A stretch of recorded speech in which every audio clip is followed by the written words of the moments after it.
This episode is brought to you by Muntins Malts, a company that is passionate about providing premium malts to brewers worldwide. For over a century, Muntins has been a leading supplier of brewing and distilling malts, offering the finest British malted barley on the market.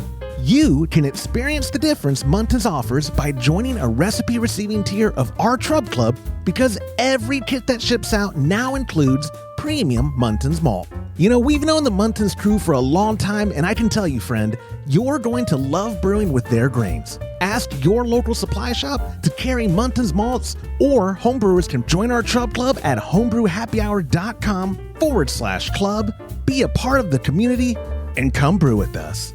Thank you, Muntins, for supporting our efforts and homebrewers worldwide. Today's show is brought to you by Hopsterette.com. Grown in the esteemed Yakima Valley on the Pewterball family farm, Hopsterette.com offers the widest variety of hops available online at incredibly competitive pricing. It's simple. They grow hops, they sell hops, and they ship hops straight from their family-owned farm to your doorstep. Producing the highest quality hops is Hopsterette.com's passion, and they're proud to be an independent grower in the craft beer industry. Go to Hopsterette.com right now and get what you need to make your brew day better. That's Hopsterette.com. Today's show is brought to you by Imperial Yeast. You hear us gushing over Imperial Yeast all the time, and that's because their yeast performs for us in every batch that we brew. Imperial Yeast is adored by commercial breweries and home brewers alike. Their pitch-right pouches are jam-packed with over 200 billion fresh yeast cells, guaranteed to deliver flawless, fast fermentations every time. Imperial Yeast strains are grown by a team of pro brewers and home brewers who live to help other brewers learn more and ferment better. Join any recipe receiving tier of our Trub Club and get a free upgrade to premium Imperial Yeast with every recipe kit that ships out to you. Learn more at HomebrewHappyHour.com/club and come brew with us.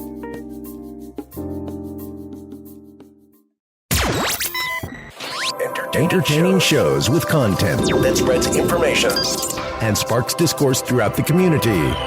This is the Pearl Media Network. Transporting homebrewed beer long distances, and a preview of the beer we're bringing to HomebrewCon. This is Homebrew Happy Hour, episode 335.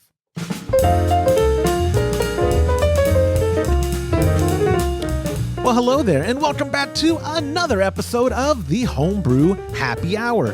This is the show where we supply the answers to your homebrewing questions and discuss all things related to craft beer. If you have a question you'd like us to discuss on a future episode, go to HomebrewHappyHour.com, click on that submit a question link at the top of the page. Now, you can call, leave a voicemail, get yourself a $25 gift card when you use the hotline at 325-305-6107. I'm your host, Joshua Stubing, joined as always by my co-host first. He is the Director of Operations at cmbecker.com down there, Mr. James Carlson, and the President and Chief Keg Washer of kegconnection.com, the waving Mr. Todd Burns. Gentlemen, how's it going? Good. I was just trying to determine what we should do in Tucson, so I'm instead of doing the podcast, I'm over here Googling things. I'm trying to remember what I was there, because I used to go there a lot. So when I lived there. Yeah, so. we are hitting the road for HomebrewCon. I'm driving up Father's Day night, and this will probably be the most digression. Let me just say, my wife at first was like, "You're gonna drive up on Father's Day?" And I was like, first off, it's my day. It's my day. I thought I could do whatever I want. She was like, whatever you want to do. That is not the way it works. It's not. I mean, where did you get such a weird idea that Father's Day is about you? I know. That's what I ended up saying, because she was like, well, what do you want to do that day? And I was like, well, I'm going to go, we're going to go to church. We'll have a good meal, and I'm going to go train. She's like, that all sounds great. I was like, and then I'm going to pack up and I'm going to head out to the ranch and I want to get to the ranch by like 9:30 at the latest, because I don't like driving in the dark up there. And, we got some beer drinking to do. And we got some beer drinking to do. And she's like, "You're going to drive up on Father's Day?" I was like, "It is my day. It's in the title of the day, Father's Day. I mean, of all the made up holidays, I should get control of one of them." So No, not going to happen. That's not how it works. Yeah, she reminded me of that. But anyways, because we're waking up Monday to start our road trip. Yes, you heard that right. If you've been living under a rock or this is your first episode, I convinced Todd Burns to drive from truly Central Texas to San Diego, which we're not driving nonstop because you would not have that. But we are driving first to Pecos, which is it 5.5 or how many It's hours? like 5 hours. And the whole idea there was, see, you keep saying we're going to get up early and leave, but the whole idea is we're going to work half a day before we leave. Oh, we are. Oh, that's right. Yeah, well, James is going to work at the office. You are going to help me finish loading everything up and make sure we're ready to go. You did end up having to get a trailer because and I say that we will probably do that for a little bit and then go to the office and load whatever else we need at the office up, right, James? Yeah.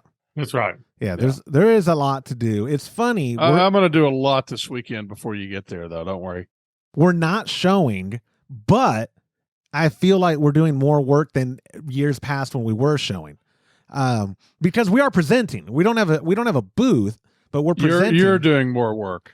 I feel like it. Isn't that yeah. Used to the work was just checklist of we have everything, we put it on a pallet and we ship it out to the place. And then, like most years past, James and I get there early and unload it and set up the booth and all that.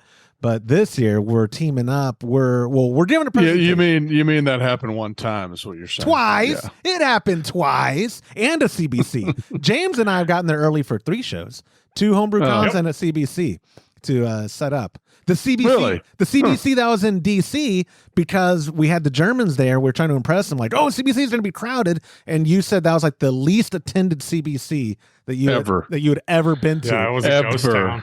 Ever. It was terrible. This last one you worked with FOTS and you were like, dude, I handed out a gazillion business cards. Like you came home. I must have done, I don't think it would be exaggeration to say that I did 100 presentations. Yeah. I had my 3-minute presentation. I did 100 of them. Yeah. I don't know if we shook 30 people's hands at that one in DC. I mean, it was dead. It was dead. Yeah. It was dead. Anyway. But yeah, so we're going to HomebrewCon. Let me actually let me put that on the screen. Boom, on 6/23/23. So that's next Friday. No, I'm not getting that. You'll see it when you go to youtube.com/Homebrew Happy Hour to watch this episode, like I know you always do, Todd.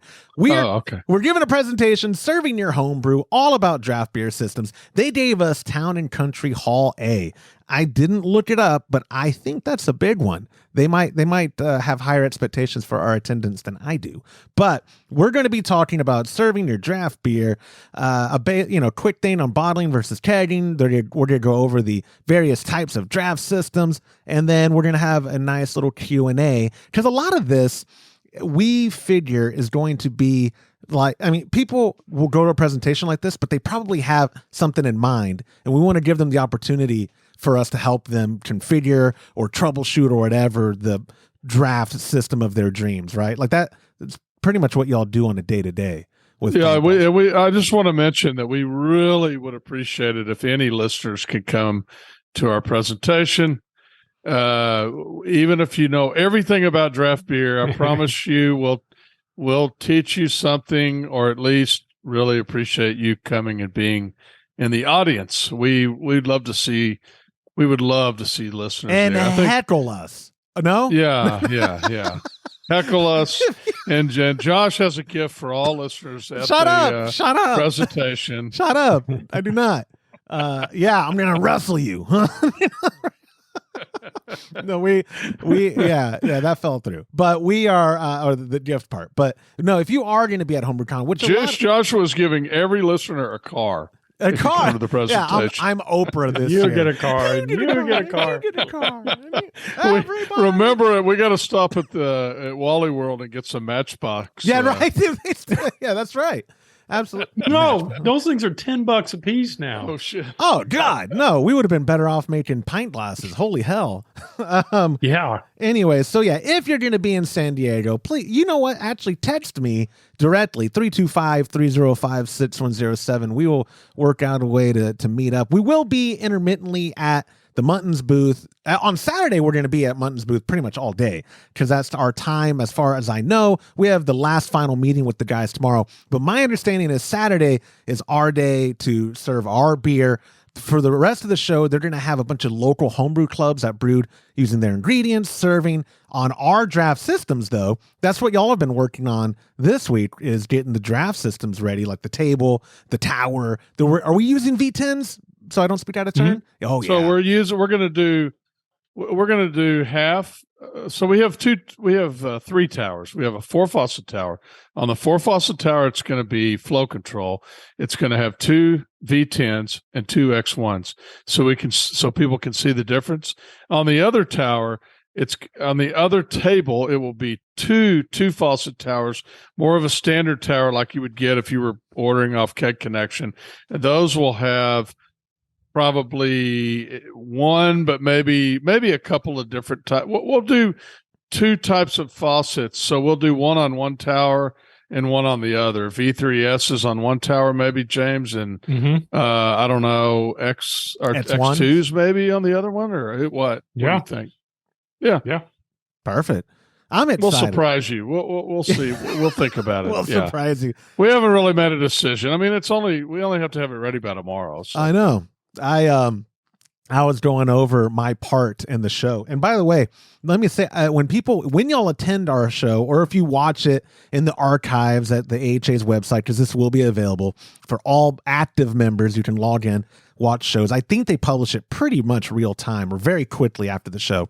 But I was going over it, guys. Y'all carry the weight this show. I'm glad. Thank y'all for not throwing me under the bus. I have like 8 minutes, and then y'all take it over. I really do appreciate it. I was going over my part last night and yesterday, and I was like, "Yeah, but we're going to let you answer all the questions at the end." The Q&A. We're not going to say anything. That would be the best if people who listen to the show come and specifically address me in the Q&A. Like, okay, so Joshua, I was wondering the appropriate restriction if I'm running braided 1/4 inch for, and then I'd have to pull up Google real quick. I hope the internet or the LTE works good at the Town and Country Resort. I can just see him answering every question, James. He's going to be like, "Oh, that's a great question. Hang on, just." I would. Oh, that's not beneath me. Yeah. Bing search now. I think Google has search labs where they integrated their AI, but Bing did it first. Have you used it yet, James? Yeah. I'm confident I could do that on my phone and it would give me a better answer than I could come up, where I'd be like, I could just let it listen to the person's question and then it would give me the answer. And I'd be like, oh, in that circumstance, I would use 11.223 feet of, yeah. But anyways, it's going to be fun. If you're in San Diego at that time, again, hit us up. You can text me directly, 325-305-6107.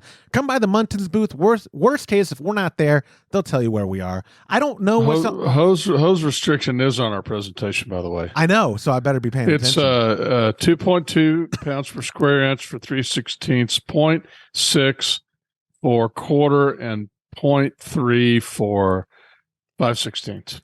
Perfect. And then see, I've been practicing, Josh. You have been practicing. I know. Well, when we did our first dry run, which went way better than I thought it would, you didn't hardly use your notes. I was like, shit. Pardon me, Mom. I have not done a single practice since then. I got to start. I was like, I was reading verbatim. So we got plenty to think about on that long drive to San Diego. So. Oh God, we're going to be tired of doing that presentation. We're going to do it. So we're going to do it once an hour for the 26-hour drive. Ooh, let me segue us out of HomebrewCon stuff. Did I mention we could take separate vehicles? Yeah, you did. Well, yeah, did I? Yeah. So it turns out. So James starts bringing this up, Josh. He starts putting that in there, putting that in there. I'm like, you did not sucker me in to a 47-hour road trip with Josh Stubing by myself. Yeah. Oh, yeah. No way, dude. See, James is smart. You are going to be right there. Hey. If y'all take separate vehicles, Josh is with you, dude. I'm listening to books on tape the whole way there back. Yeah, James. Y'all could just take my truck and I'll fly. Yeah, how about that? James and I can listen to some smooth jazz the whole way. Do you remember when we trolled him that one time to the airport? Let me digress one more time. If you already dropped off of the show, I apologize. Skip ahead by a minute. But anyway, one time we're driving to the airport for a Germany trip, I believe. We pick up James from his house, and Todd's like, James doesn't like jazz. I was like, let's put on jazz till we get to the airport. for and see how long it takes him to say something. James is such a gentleman. We drove halfway and then stopped to get gas. And Todd goes inside, and when you come back out, you're like, oh, you know what? Should we change the music? And no, James, I think I said something along the lines of, "God, I'm sick of jazz. You mind if we listen to something else?" And James is like, "No." Yeah. But then he was though like. I thought you were never going to say it. Yeah, absolutely. Whatever. Anything else. It was the best. So I know even when I'm driving on this road trip, I will put on music that we all agree on. Jerry Jeff Walker. It doesn't matter to me. I'll have my ear. I was going to say, I know we all have headphones anyway. Absolutely. Yeah. But so yeah, HomebrewCon stuff. Let me get us to the recipe of this month. Is that the spring? Boom. There it is. A delicious Belma American Pale Ale. This ships out, of course, with premium malts from our friends at Muntons, premium Belma hops that you can only get at hopsdirect.com, or it originated. I think they sell to other suppliers as well. But it is their hop. We are featuring their proprietary hop. And then, of course, a pouch of House, I do believe, or is it Flagship? I forget. Now that I say that, I do believe it's House.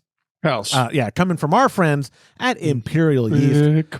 I'm incredibly excited. People who are in recipe receiving tiers of our Trub Club at patreon.com/homebrew happy hour have a chance to brew this with us. If you're in San Diego, to bring that up again, we're serving it. And not only are we serving it, we're serving it in different versions and ways. So we're going to get to that later in the show. This is kind of a condensed episode, even though I've spent 15 minutes talking about nothing.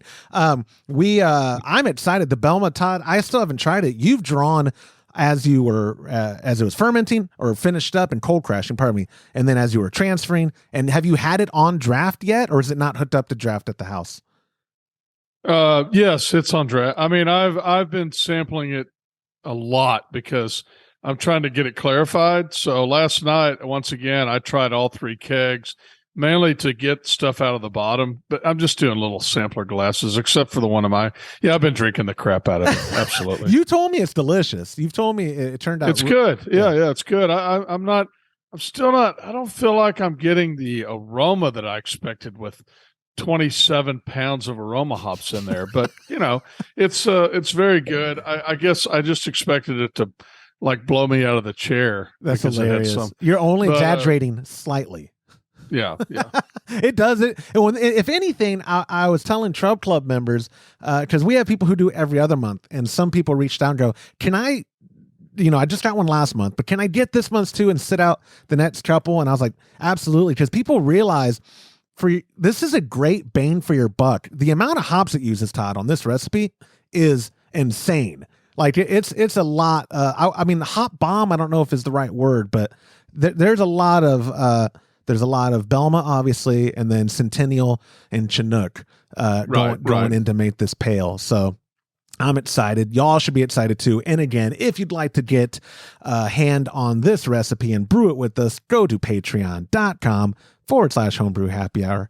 Join a recipe receiving member of the Trub Club, and I will get this out to you when we get back from HomebrewCon. That's the plan, Stan. So thank you for all current members. Again, at whatever level you're at, we appreciate it. But I think it's agreeable that the best bang for your buck at the Trub Club is a recipe receiving tier. It's hard nowadays to get premium recipes for $50 free shipping. So anyways, we do have a question, and then we're going to go into a discussion and preview of the beers we're taking to HomebrewCon. So let me get to our first question. It is a text message from our buddy Trey from Arizona using the hotline at 325-305-6107. Trey wrote, "Greetings, Josh. I'm traveling this summer across the country. I'd like to bring homebrew with me from a recent batch that's currently fermenting. If it was you, would you bottle the beer to make it easier to take with you? I usually crash batches in my teaser for a few weeks, although I'm thinking if I keep this at room or even cellar temps until I travel, then I can chill it once I arrive. It's going to be a good 5-day drive with all my stops. If I keg it, what should I be most concerned about? What does the Homebrew Happy Hour hive mind think about this? Thanks." I love good alliteration. Hold on. I'll get to you. I'll throw it to you first. Obviously, I like theming episodes when I can. We're about to hit the road. we're about to hit the road with 8 kegs, 5-gallon kegs of different beer, and we are going to be on the road for 20 some odd total hours. Oh God. I know. That's just road time, dude. That's not time together. Each way. I know. And that's just road time. We're going to be together. How did you ever talk me into this? Because Todd Burns does. It's going to be fun. It's going to be a blast. But anyway, so Todd, I'll throw it to you first. You were getting anxious there. If you were traveling cross country with your beer, first basic question, bottle versus keg. Well, I mean, that's not really a real question because I'm going to say keg. Why? So, why? Because I don't want to mess with bottles. I like taking kegs and drafting beer. People like draft beer. When you homebrew, they like your draft beer. You taught yourself. You almost said drafting beer while I'm driving down the highway. I would never do that. Anyway, moving on. So I totally screwed up a while back. I went to a big family event of my wife's, and I kegged the beer, and I let it sit for a long time, and it cleared up beautifully, and I was serving a perfectly clear beer. I threw it in my ice chest. I drove to Corpus Christi for 3 hours, or maybe it's further than that. And I got there, set my keg up, and poured out this milky crap that nobody ever wants to drink.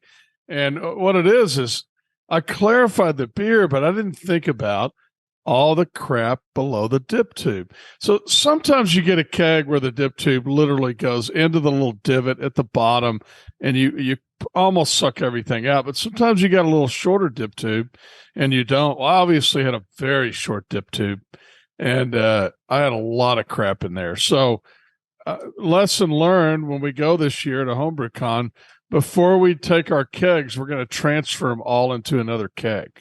Yeah, okay. Well, we're actually going to filter some, but I'll let James talk about that because he's the expert on that. Yeah, go ahead, James. You can take it from here. Yeah, that's a very important point. You want to make sure that if you're going to transport it and it's settled in, move it to another keg, because you don't want to shake it up and have a hazy beer that you didn't want to be hazy. Hazy Pilsner. Yeah, hazy pills. Maybe that's a new thing. But I'm going to take all of those beers that we've done and move them into secondary kegs and use a filter. So it's real simple, just a 10-inch filter housing and a 1-micron filter, 2 ball lock liquid disconnects, a piece of hose. Just move the beer from one to another. What day are you doing that? Are you not the Monday we leave? You're going to do that like tomorrow, or are you going to do that the Monday we leave? Tomorrow. No, we're going to do it today or tomorrow. Yeah, I'm going to do mine. Well, wait a minute. I think I have all that crap at home, but I don't want to risk that. So maybe I'll take it home tonight and but you're going to need it tomorrow. Well, I can bring it back tomorrow. Yeah, you bring it back. Maybe I could do it this weekend. I'll do it this weekend after I let my beer sit as long as possible. So I'll look when I get home and let you know. But yeah, we're going to clarify that Belma, because it just hasn't sat long enough to get it where we want it. Oh, and I'm not doing it till Sunday, like during the day at some point between the meal and before I hit the road. That's when I was going to. So you have all the stuff to filter? Yeah. James made. Oh no, not filter. Should I? I don't have. No, I don't have. I just was going to use that jumper, or should I do that? Or should is it? That all depends if your beer's clear or not. If your beer's clear, then you don't need to. I'll send you a photo Sunday, but I don't. You don't know what clear beer looks like? No, but I'm saying because it's cold crashing right now. Since no, that's what I'm saying. You know what it. You know what you want it to right. be. But you told me if it's there, then just transfer it into the keg and you're fine. Yes, but I didn't secondary. I already put it in a keg.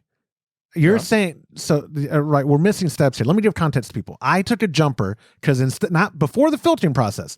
I'm going to take it from the keg it's cold crashing in right now on Sunday into another keg. You're saying I should transfer before then? Well, no. What I'm saying is you should put some kind of a tap on it, and you should pour beer out of it to be pulling stuff off the bottom. Out of which beer? Yeah. Out of which keg? The one that's cold. The one you're in? Taking. I know. That's what I'm saying. Yeah, the one that's crashing in. Yes. Okay. So the keg that you have in your keezer right now. Yes. You should be pulling beer off of it and see how clear it is. Okay. If you take some off the bottom, have you pulled any off of it? No, I have not. Okay. So right now, when you're finished with this podcast, I want you to go in and I want you to pull beer off of it. And I would imagine it's going to be this milky crap because it's pulling off the very bottom and all that stuff's already settled down. And then I want you to continue to pour beer until it's clear. Until it's clear or enough, a glass or two to where you say it's not clear. Well, if it's not clear now, it's not going to be clear by Sunday. Gotcha. So at that point, you're going to have to filter. Gotcha. And so then we would filter mine Monday. I suspect your Kolsch is going to be clear. I don't think it's going to be a problem. No, I don't either, but yeah. But what I'm saying is you need to take some off of it now. I will. So that it has time that if it is not clear yet, but it's clear after you say take 12 ounces out or 16 ounces and it's clear, then that you've left some more room there for more stuff to settle, and then you do that again. But don't move the keg at all before you transfer it on Sunday. Gotcha. Yep. Gotcha. Made sense. Don't disturb it. I won't. And so going back to Trey's thing, so we obviously the keg versus bottle. Just to be clear, though, before you go on, I am telling you that as your boss, I want you to drink beer right after this. Oh, podcast. I understood. Oh, that's a good job. Huh? I understood the assignment. Oh yeah, yeah. You're gonna be like, wait, it's from a keg. Why do I hear the of a can? What the heck? Back to Trey's question though. Let for the sake of conversation, let's just say though, bottles can potentially make it easier because you don't have to have a giant ice chest. A cooler that a keg can fit into. If you were taking a keg, Todd, and you didn't have, having a big enough ice chest to lie it down in is a necessity when you're taking kegs, correct? Yeah. Because would you be okay? Like at the end of his question when he's talking about, should I just keep this thing at cellar temp instead of super cold so I don't have to worry about that? Or would you say, no, you need it cold, for clarity because you cold crashed it, whatever. He normally cold crashes his beer. Go ahead and do it how you normally do and just keep it cold the whole time on ice. Or I would keep it cold the whole time. I would transfer it into another keg before he leaves. Keg to keg, obviously long dip tube to long dip tube. So you want two out or black. It's Ballock, I'm guessing. You want two long or black disconnects, and you want to go from long dip tube to long dip tube. Yeah, right. And so, but again, I'm just emphasizing because there are people I have space in my very handy and functional 2022 Subaru Forester. That's not the question, but some people don't have the ice chest for that. Would you? You're saying that if you're gonna take beer logistically and it's gonna be in a keg, you got to make space for if it's just one keg, how big of an ice chest are we talking? Something that's 30 by 12? I know you can get a keg in a 120 quart ice chest, but some people when they're transporting beer like that, they'll put it in a small keg, like a 2.5 gallon keg. Oh, right. And that's what you did for the story that you told earlier, right? Like you were taking a much smaller. No, I took a full one. Okay. So that brings up a good point. If it's just a short trip, 2.5 gallons of beer is a lot. And that would be considerably easier to transport, to find something that it would fit in versus a full size corny. I didn't even think about that. James, were you the one who took a 2.5? Someone took one to the beach, right? I did. So tell us about that? Me. Transporting it to the beach, serving it at the beach where it's traditionally very hot, so you had to deal with temperature and all that. What did you do when you took? I just had a little roller, little cooler with wheels and a handle, and a mini regulator with a cartridge, CO2 cartridge, and a squeeze valve. And the end result, you use the event faucet, so you're able to control the pour, which I would also recommend to Trey for serving. Instead of taking the cheap Cobra tap or party, the standard faucet that all keg connections basic kits come with, it's worth getting an event faucet just for that reason of being able to control the pour on your portable setup. But when you're at the beach, you said was it fully submerged or was it sticking out at all or? No, the cooler that I had, there was enough room to actually completely cover them in ice. So, it probably had about 4 inches left of space at the top. Then I could put other things like candy bars and sandwiches and stuff like that in there. And Emily and I'd pack up, go out to the beach, and we'd be set up, and I'd leave it there the whole day. James and I are manly men. We have lots of coolers and lots of sizes. You really do. Well, I probably have, I don't know, 10 coolers at least.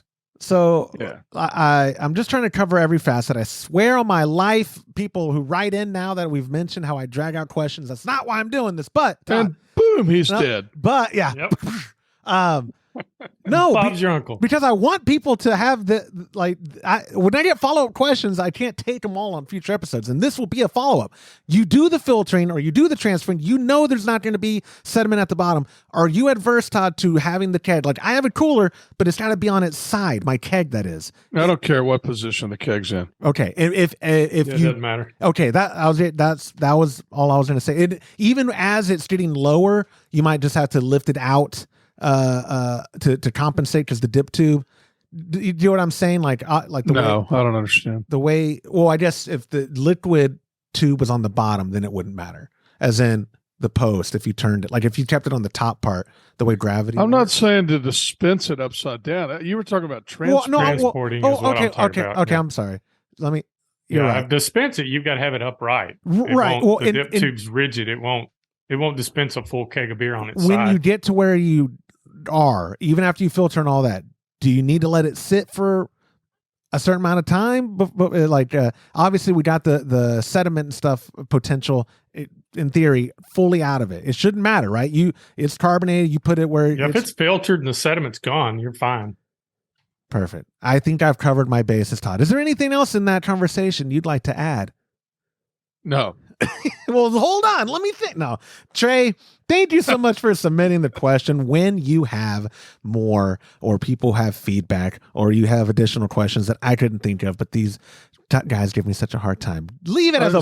So I did a. I'm sorry. Were you about to say something else? Leave it as a voicemail at 325-305-6107. And I do need more voicemail questions. I don't know if people paid attention last episode or 2 weeks ago. I had another issue on Google Voice on the app on my phone where I thought I was archiving.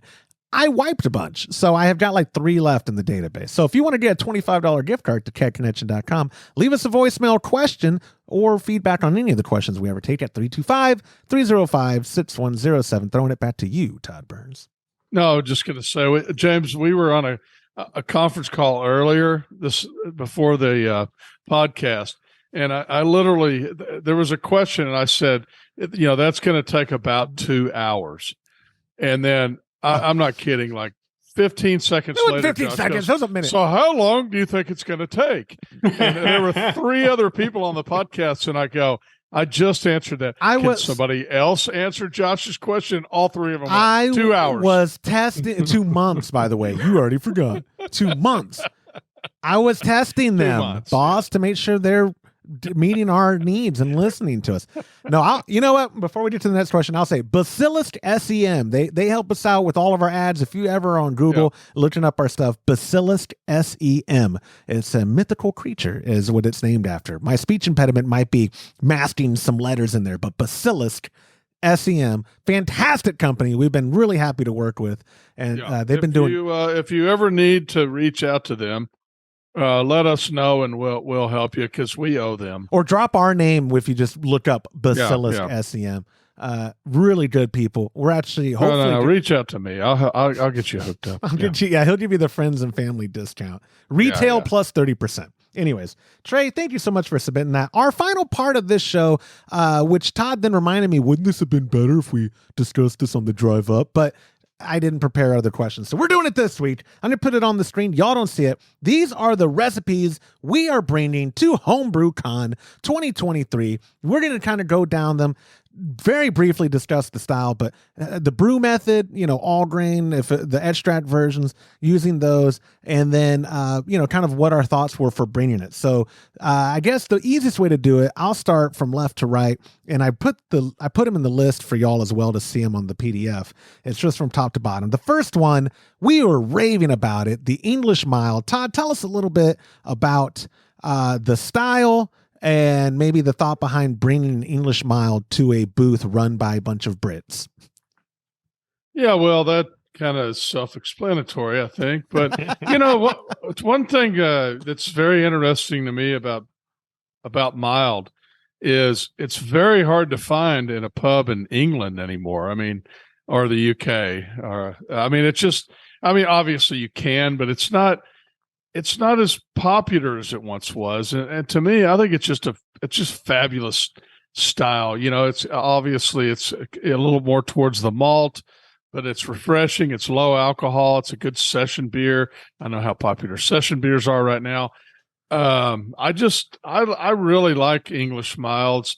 And one of the things that's always funny to me is if you have somebody that doesn't necessarily or isn't a big fan of craft beer, or they don't know craft beer very well, they're like, I don't really like dark beers. Yeah. I mean, which is in a way, it's kind of a ludicrous statement because there is no, dark beers aren't necessarily going to taste this way, right? Right. I mean, I've had super hoppy dark beers. I've had dark beers with no hops to speak of. I mean, they're very, very different. But if you give somebody that says that, close your eyes and I'm going to hand you a beer and I want you to take a sip of it, they're very surprised when they open their eyes. It is not what they would perceive the beer to look like. So I just think it's a real drinkable beer. It's got Maris Otter. Obviously, that's very British. Big grain for muttons. There's some caramel malt. There's a Crystal 120, I believe, and flaked oats. Yep. And because when I was bagging, go ahead. I think we used a tiny bit of chocolate wheat because we had chocolate wheat, and I think it worked great in there. So yeah, and go ahead. No, it's delicious. It is delicious, and you didn't use Fuggles, so let people know. You used East Kent Goldie. East Kent, yeah, you did. I think that is the traditional. I had no idea that Lorena wasn't going to be there. She's not coming this year, or I would have just used Fuggles because it's great with Fuggles. She heard the AHA is letting us talk, and she is boycotting it now. Yes, she's boycotting. They'll let who talk? It really is it's a phenomenal recipe that you churned out. I've had probably a third of the first keg that you I brewed it twice, and you had a lot of the first brew. A lot of the first you haven't batch. had much of the second one, but it turned out well. I did change something on it though. I used a different yeast because of availability. Yeah. So you used darkness on the first one because I had extra pouches of darkness from the Irish dry stout we did a couple months ago. But we're now, I believe you're using house is what you used on it last time. I'm fairly confident you used house. I think you're thinking just the opposite. I think I used house on the first one, and then when we got it ready to brew for this, I think I used darkness because that's what I had. You're right. It might be it's still a good strain for that. It may, when I talked to Owen from Imperial, he told me, I'd probably use house, but darkness will work as well. But I think it turned out well. I'm real happy with it. So. Yeah, it's a really good beer. It is a super good beer. And again, we're at a booth where this is almost a showcase beer of Maris Otter, which is a super popular type of malt that Munton sells. Obviously, everyone listening to the show knows what Maris Otter is, and they use it for a variety of recipes. But this is, like you said, Todd, it's kind of a quintessential old original, it's an OG English beer. And so I think of all the ones on tap, that one and the alt beer are the two I'm looking forward to the most, especially now that James, we'll talk about another one before we get to the alt beer, but James actually finally, you never compliment your own beer. And when I was up there last, you go, dang, that alt beer mellowed out. It is incredible. I was like, oh, that's what I like to hear. Cause you never give yourself credit. It's still not my favorite batch that I've brewed. I think it's just a tad bitter. But it's come around. It's gotten a lot better. Before we get almost started to rebrew it and back off on the bittering hops. Before we get to that, let me get to the first. I did update it's a German Pilsner. You did it under pressure because you've been doing all your beers under pressure, I think, for the most part. And so I changed the name for our German friend to Überdruck. Y'all don't see it on your screen, but I made artwork for it to update it. It's not Unterdruck. That's for idiots. But this is Überdruck, German Pilsner, under pressure. James, why is it so delicious? And can you make more? Oh, yeah, I don't know if, I guess it's all right. It's super simple. I think the yeast makes all the difference. Was able to get Harvest for that one. So I love Harvest. It's and this is a very straightforward recipe that you use, isn't it? Like yeah, just some Pils and malt and some Caribbean. Or no, not on that one. I just did Carapils. Is it Pils and Carapils in a single hop edition? That's it. Did you use the middle fruit or what did you use on this one? Yeah, on that one I did because we actually had middle fruit. Yeah. So that's what I put in it. Yeah. Hops Direct hooked us up with middle fruit recently. Yep. So Cole used middle fruit. I've sometimes had to substitute for Mount Hood, which is a great substitute, but having the real deal noble hop psychologically maybe makes a difference to me. But so you're bringing the German Pils because that's like your passion style, I would call it, right? Like this is what. Yeah, I'd probably brew more Pilsners than I do anything else. You've got the style. All lagers. Yeah. I can't remember the last time I did it. Well, I brewed some ales for Muntons, but other than that, I haven't brewed an ale for myself in years. And now I know you've been doing all of your batches under pressure, but are you still doing lager temps or are you doing these at room temp? Oh, yeah. Okay. Yeah.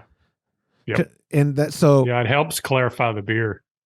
Right. And that's what I was going to say, because some people, I want to clarify that, no pun intended. You're not doing pseudo lager. You used a lager strain and it happens, use a spunding valve to capture the pressure and keep it at pressure, but you're still setting it in a glycol chilled fermenter and taking it down to 54, 52. What do you do? This one, the coldest I can get this one to get to is about 48 degrees. Oh, wow. Oh, that's awesome. Yeah.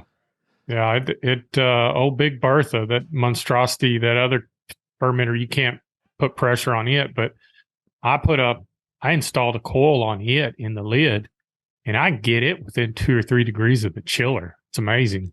And it's got to be just the surface area of the coil versus one fermenter versus the one that I put in. Because the coil's smaller in diameter, but it's got more coils and it's bigger around.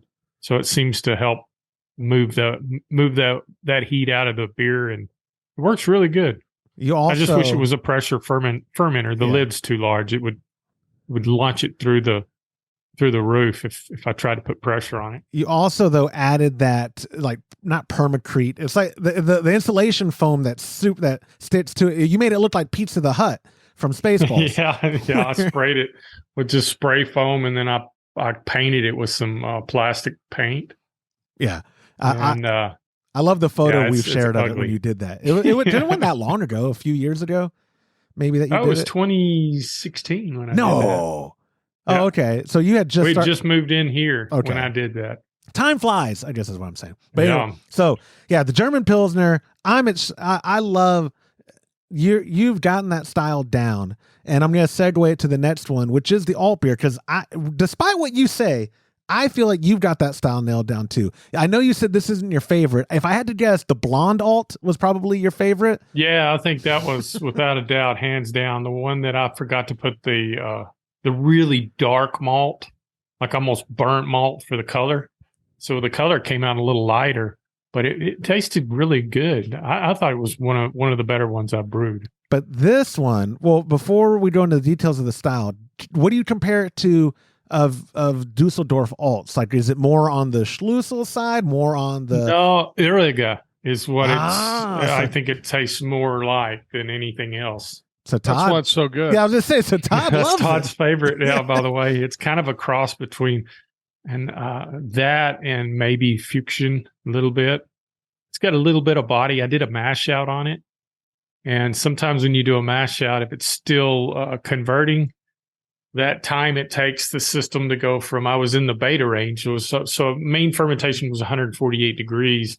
But as I got closer to the end of that 60-minute mash, I started turning the HLT up so I could get in that mash out temp of 169 degrees. And sometimes when that transition takes a little longer, you can get a little alpha, you generate a little body at the end. So I think that's what happened with this alt beer. So the body and the texture and everything is correct. And according to my palate, I don't have a very good palate because I dipped for 30 years, but I think it's got a good foam, good head. It's got a good upfront taste. And the only thing about it is the bittering hops, I increased that just a little bit because the batch size was a little bigger.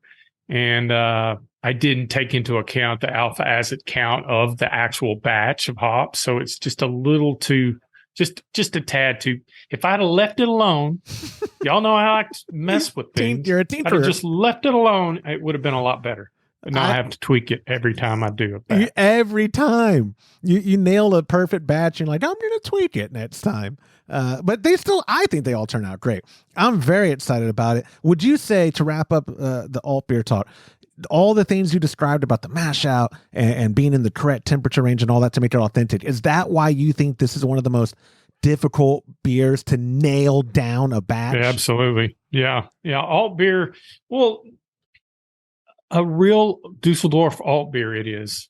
But a lot of people aren't as fortunate as us, being allowed to go over there and actually taste it from the source, just like Cologne and Kolsch. It's really hard to wrap your palate around how it's supposed to taste. And you can get close, and close is fine. If you like that beer, that's all that matters. But when you have a Schlussel or a Fuchsen or a Schumacher or any of that, it's different. Would y'all agree? Oh, totally. I know what you mean. And we're going to do an alt cup. Like, Todd is like dead set. Let's do it. And we're on board, obviously. But that's what I think might happen because there's not a ton of commercial alt here. And what I think will probably happen is we're going to have great beers that are more amber lager tasting. And I know obviously an alt's an ale, but they're more, you know what I mean? Like, we've gotten some before that are like, that tastes like Yingling, where it's good. It tastes good, but it's not an alt. Right. So we, in Kolsch Cup this year, I was very impressed how many, there was like one or two that were not to style, and the 98% were all to style. Like, people nailed it. So maybe I'll be wrong about Alt Cup. Maybe the alt competition will surprise me, and we'll have 40 entries of just nailed it alt beer. But I would say Copperhead is probably, is that the one that we got from, it's out of, I have hold on, look, it's old Mecklenburg in the right? copper. Yeah, somebody sent us beer and coasters, and I took a coaster for myself. And that was very true to style. If you can get copper, that's very true to style. And it's in Charlotte, North Carolina. Yeah. Very good. I wish they distributed here, because the only alt I can get is of a local one. I won't name them. They don't listen to the show anyway, but they're very disappointing in their allegedly German beers. But anyway, moving on. The next, it's hard because there's only like 3 of them that you can get in the United States that I've been able to find, like when I do a Google search or something. And one of them is Alaska. One of them is the one that you're decided not to mention. And they're not, you know what? They're not alt beers, right? They're just not. Anyways, moving on to what I think arguably is not going to be the best beer on tap, but it should be, because if I did it right, no, the batches there turn out fine. But the Kolsch, the Cologne Kolsch. First, the thought process. I talk about Kolsch enough. I figured we had to bring a Kolsch to serve. This is the only batch of the 8 we brewed that, or sort of, the non-alcoholic beer too, was not brewed on the Brautag. Every beer was brewed on a Brautag, except for the non-alcoholic, which didn't. What did you actually do any of that? You just brewed that right I in the did keg. that on the stove. So you did it on the stove. So this was brewed on the Grainfather G40. Let me first give praises to Grainfather. They don't pay us. They're not sponsors anymore, but they're great people, and the product, it is fun. If you're going to have an all-in-one electric, it is worth the bells and whistles of the Grainfather. That G40 is, when I brewed on it, I was like, I did a solo brew day. My pop was out of town in Vegas, playing cards, gambling away my inheritance. Thanks, Pop. And I did the G40, even brewing a 11.5 gallon batch, whatever I ended up doing. Super easy. Love that machine. Very straightforward recipe. It's 18 total pounds. It's 80%, or pardon me, 90% Pilsner, 10% Vienna. And then for the 10-gallon batch, 2 ounces of Mittelfrüh for the entire boil. And that was it. I threw in a Whirlfloc with 5 left. I didn't do anything out of the ordinary, just normal mash. I didn't mash out, didn't have to step mash, and then fermented with Dieter from Imperial. And at like 65 degrees, my office was freezing for a few days. Totally worth it. Finished out, hit my numbers. It is now cold conditioning. And like Todd said, I was overthinking it. When I'm responsible for something is when I start freaking out and overthinking. The last batch of Kolsch I did, my dad can vouch, and my sister-in-law can vouch because she floated the keg herself. It was one of the best beers I've ever brewed, period. So I'm hoping this is a replica of that. I did everything one for one the same, but if anything, when people come to our booth and they've never had a Kolsch, which who are you? If you're going to HomebrewCon, you've never had a Kolsch. But I would love for that to be, if it's on style, the representation of it, because it's such a smooth, delicious style. I was fortunate enough when Todd took me the first time to Germany that he made it a point to take me to Cologne. At the time, remember, Todd, I was brainwashed by Stefan because he had been on the show in like 2015, and he was like, Kolsch is not beer. Alt beer is beer. And I was like, yeah, screw Kolsch.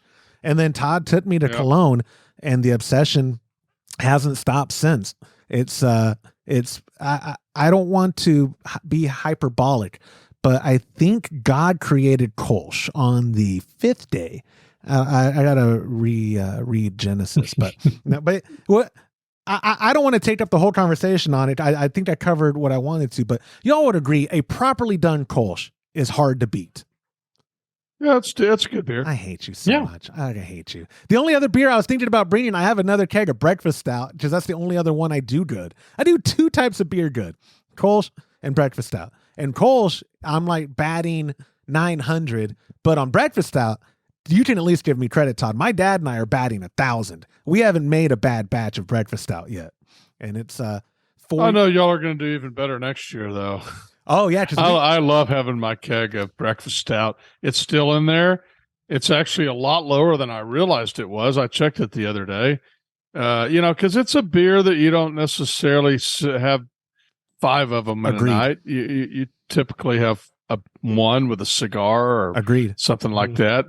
But it's a fantastic beer. It's so good. But yeah, so that's the Kolsch. Now moving on, let's do the non-alcoholic last. It's on the list last. So let's start. We're taking 3 versions of the Belma, so we can just pile them all in together. The American Pale Ale that Trub Club members are getting this month, we're doing it the standard all grain way. Then y'all brewed it as an LME, which is liquid malt extract, and then y'all did it as a DME, which is dry malt extract. What was the thought behind doing the different? Was it just to give people a chance to see if they could tell the difference? Just so people, we just wanted to have all 3 together so that people could try the different ones and see what they tasted and if they could taste any difference.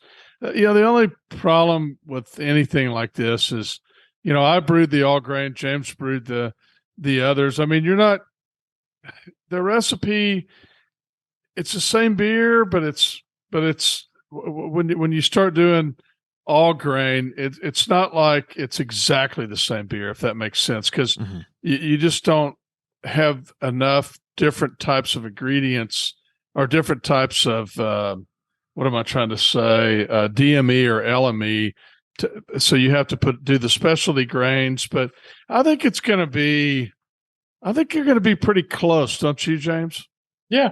I went ahead and steeped the grains 150 degrees for 30, 45 minutes. Okay. And just to kind of help keep the two, as far as the steeping grains, the same for each, whether it was the LME or the DME. I tried to do that exactly the same.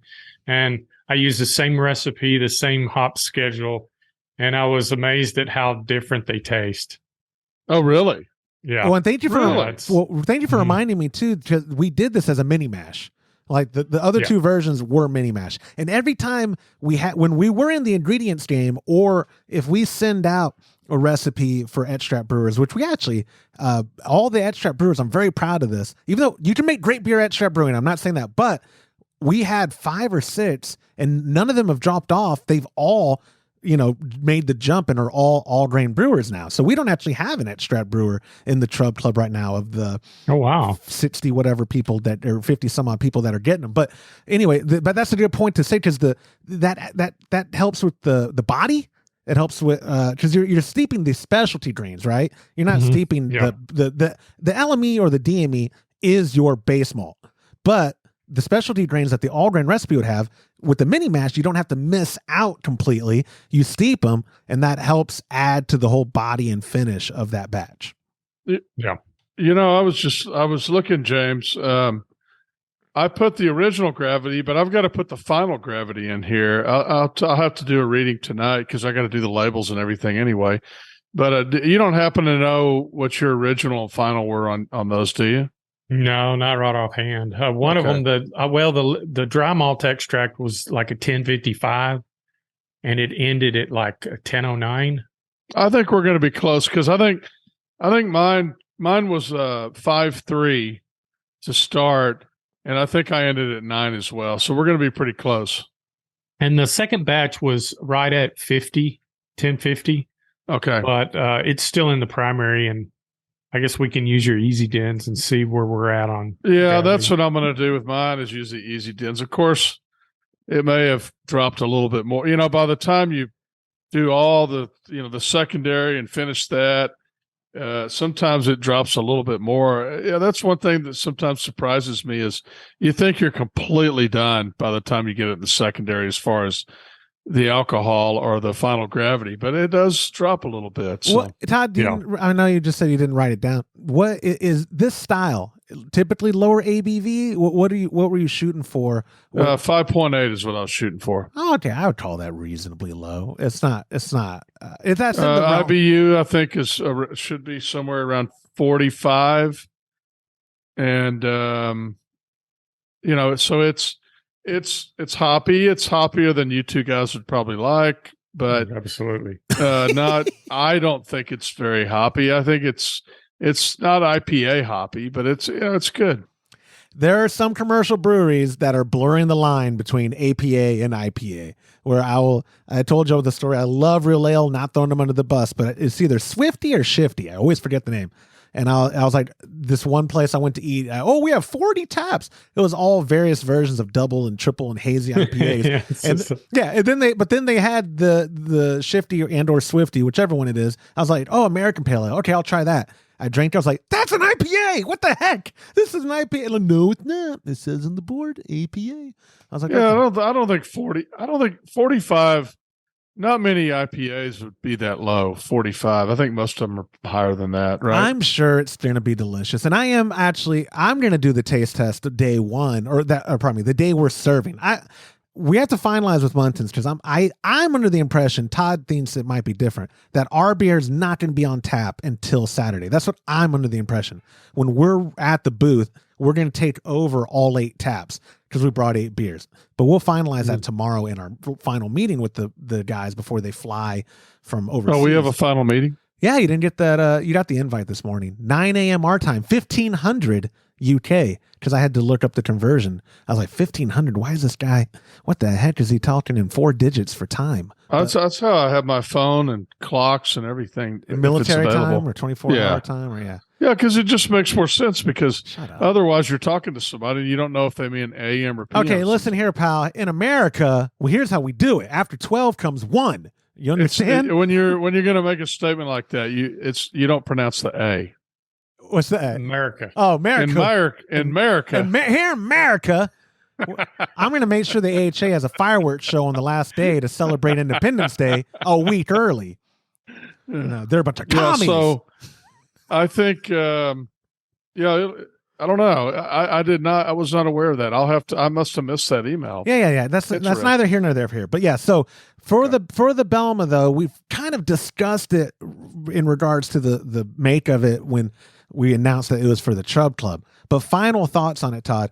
Good summer beer, a good anytime beer. Like, is this one that you think you'd like to have on rotation? American Pale Ale is not a style. The last time you had one on tap, I think, was when you did a Sierra Nevada clone. It's not one I see you always having on tap. What are your thoughts on the style? I thought Sierra Nevada was just a pale ale.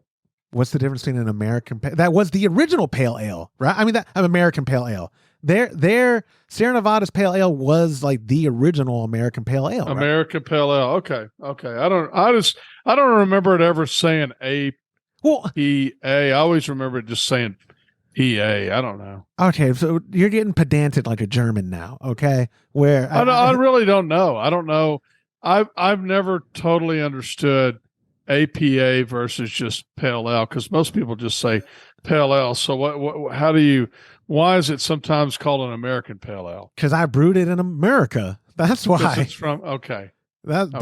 Somewhere in the future, when Jonathan Marut's listening to this, I'm going to have a segment for the Marut Minute of him going, "It's this because of this." I already hear you yelling at me, Jonathan. But text me at 325-305-6107. Or actually leave voicemail. Not just to Jonathan. I was talking to everybody in the audience. But anyways, let's go to the last style and wrap this bad boy up. And it's probably James's favorite style that he brewed for this whole show. It's the non-alcoholic pale ale. Now, given our, I don't want to just totally make fun of people who drink non-alcoholic beer. If some people are health conscious, some people are struggling with addiction, whatever the reason, you may go to a non-alcoholic. We're taking it because Muntins does have a very popular new product for non-alcoholic liquid malt extract, correct?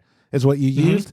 And the process, we'll talk about the final beer after the process. The process could not have been any easier to make this batch, right? Describe it. Yeah, you just take 4 liters of water and boil it. And then you add, I want to say it's a kilo of the extract. And then 100 grams of maltodextrin. And when you bring your water a boil, have your ingredients right next to it, and then stir it in and turn the heat off and cover it and let it set for 20 minutes along with the hops. You have to put the hops in. And once it's all done, then I had about 4 gallons of water in the corny keg. And I had to I can't even think of the name of the chemical that they had me get. Here it is.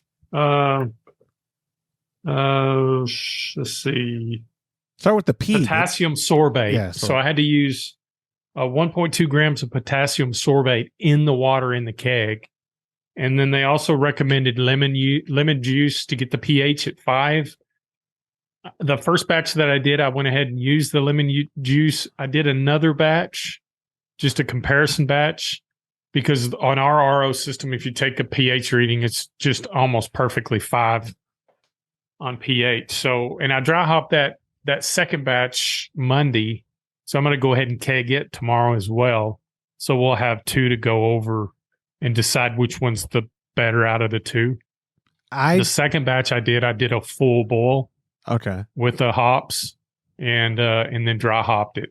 This first batch, I did what their head of brewing for Muntins suggested. The way he does it is get the water boiling, put all the ingredients in, including the hops, and turn the heat off and let it steep for 20 minutes. And that's what I did on the first one. The second one, I did a conventional LME beer and just let it boil for an hour with the hops, cooled it down, added it to cold water, chilled it, and it just needs to be carbonated. What hops did you use? The Belma for the aroma. Oh, hey. And I use Centennial for the bittering hops. Wonderful. So it's almost a non-alcoholic take on the Belma that we're bringing, right? Pretty much. Try to get it as close as possible to definitely using the aroma hops the same as the comparison beers. What are some of the struggles? Because I think it was the first batch you let me try, and it was it's just a different taste. And they had mentioned that the last time we were talking about the alcohol-free beer is, you got to understand it's not going to taste exactly like a regular alcohol beer. Yes. Some of that goes a long way with flavor and taste, the alcohol itself. But it's come around. It takes, you would think something that quick, you could go ahead and get it and start serving it. But with this style of beer, I found the longer it sets, the better it tastes. So if you're going to do an alcohol-free beer and use the Muntons alcohol-free malt and their process, be prepared to let it set and condition for, I would say, at least a month. And the good thing is no fermentation happens, so you don't got to filter it. You don't gotta, yeah, you just got to make sure added the water and everything, I purged the keg with CO2, and then I went ahead and added the water to it. And then I went ahead, put the lid on the keg and purged it again through the liquid side and just vented it through the pop-off. And then when I opened it back up, I used a sanitized hop screen or a hop sock. Actually used 2 of them. And then I poured the actual extract down into the keg and it caught all the trub. So I'm not to say there won't be still some in the bottom. That's why I'm going to filter it into a keg. Okay. Tomorrow. You want it clear. Yeah. Yeah. The problem is the alt beer. That's the one thing about the alt beer that bugs me is it's not bright. It tastes good. It's got good body, but it's just not, it's not clear. And it sat in the conical cold for 2-3 weeks. I would say a while before I kegged it. Yeah. But you're going to filter it, and that's going to likely resolve it. Yeah. Yeah. So guys, just be aware. I tried to make the beers as bright as possible, the ones that I did, but for some reason, I don't know, that Pilsner's been up there for over a month, setting cold. So it should be beautiful. I think what I'm going to do is I'm going to take a keg up, a CO2 purged keg up there with a mini regulator. And I'm not gonna touch that keg. I think we should do that after the podcast, but we need to take a beer gun and make sure it's okay first. Yeah, sure. Yeah, we've got a squeeze valve too. Yeah, you got to taste it. He just wants to drink it. Yeah, I just want to drink some of it. I've got $5 for the first person who comes to our booth on Saturday and says, "It's good, James, but it could be brighter." $5 for the first. Yeah, and I will absolutely agree with them. I love it. Yeah. By the way, Josh, we do need to definitely taste them, Todd, because they as long as they've been in that cooler cold, that Pilsner should be bright. It should be crystal clear. I bet it is. We just don't want to touch the kegs or move them or breathe on them. Don't even look at them. Gently. Yeah, because if we can move into a clean keg that's purged with CO2 and we may not even need to use the filter. Right, that's another thing I didn't think about. If it's clear where it's setting right now, no reason to. Yeah. What were we going to say, Todd, as we're wrapping this up? Oh, because he said trub. I just want you to know that's the Norwegian way to say trub. That's right. He meant trub. He meant trub. I knew he meant. Just like okay. Yeah, just like brow tag. We use our brow tag. Them Germans, man, pedantic. Anyway, that wraps up. So again, on the screen, y'all don't see it, Todd, don't make a comment. The 8, I think, one of the best showings we've had at a HomebrewCon. In years past, we brought good beer, but I think we're trying to bring our best now. I'm saying that, Jensen. It's going to be a Kolschweizen. It's going to be a Hazy Alt. It's going to Don't speak that stuff over this, but I'm very excited, and we're transferring it in coolers that so we're going to try to keep it as cold as we can from the Texas to San Diego.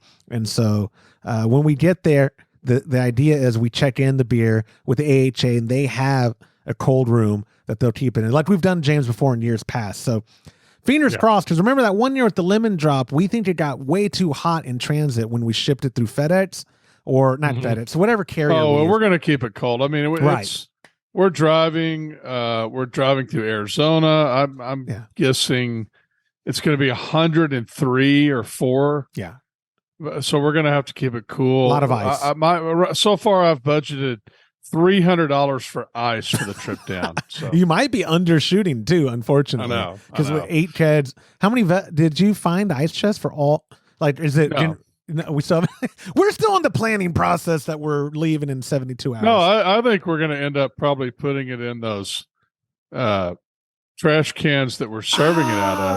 Oh, utilize and those. icing that down. Yeah. Okay. Now, when I say trash can, these are NSF rated vessels that they sell. Yes. For the food industry. I forgot the brand, but yeah, we Husky and Rubbermaid. Yeah. So they're NSF. You could serve food out of them. Yeah, so I would eat a huge thing of beans out of one of those. It'd be a lot of beans. Yeah. But anyways, so again, these are all recipes that we've offered or are currently offering at Homebrew Happy or at patreon.com/Homebrew Happy Hour, except for the non-alcoholic. I don't want to speak for you guys, but I'll speak for y'all. I doubt we ever offer the non-alcoholic to Trub Club, but we might work some promo out in there. If people typically don't reach out to us for non-alcoholic beer.